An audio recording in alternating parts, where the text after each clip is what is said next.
Hey boys camp. I'm willing to bet that even though it's been a while since you've been at camp, this is going to be a pretty familiar scene for you.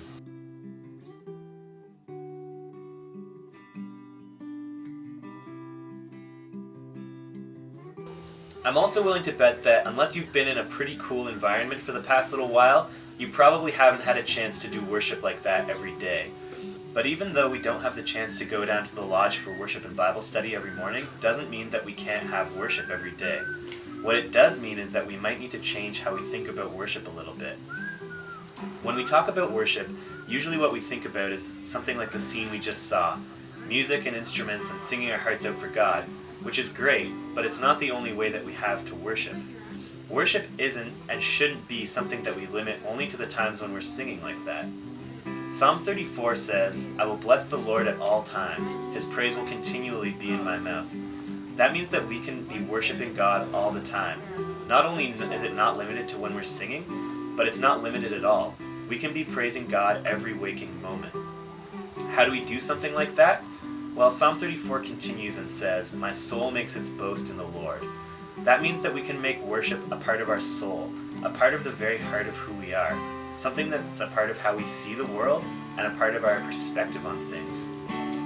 Maybe you're thinking that all seems a little bit abstract and you'd like something a little more concrete to think about. In Luke chapter 10, verse 27, Jesus tells us that God's greatest commandment for us is this: to love the Lord your God with all your heart and with all your soul and with all your strength and with all your mind. That means that worship can be loving Jesus and loving God in those ways, using the gifts that He's given us and through our actions. So what does that mean for someone like you or me? Maybe it's something that you're more familiar with. It might mean something that you've tried in church, like praying or some other form of worship, but it can mean a lot of other things too.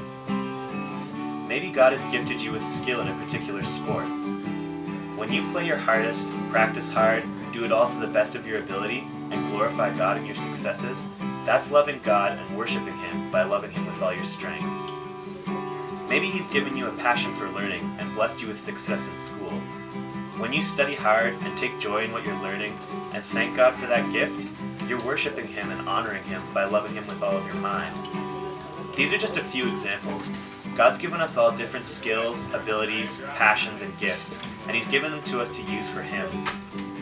When we use those gifts, when we thank God for them, when we display the individual and unique creations that God has made in each of us to the people around us and glorify Him through that, that's just one of the many ways in which we can love God and honor Him with all of our souls, all of our hearts, all of our strength, and all of our minds. And that's just one of the many ways in which we can find God and meet Him in worship every single day.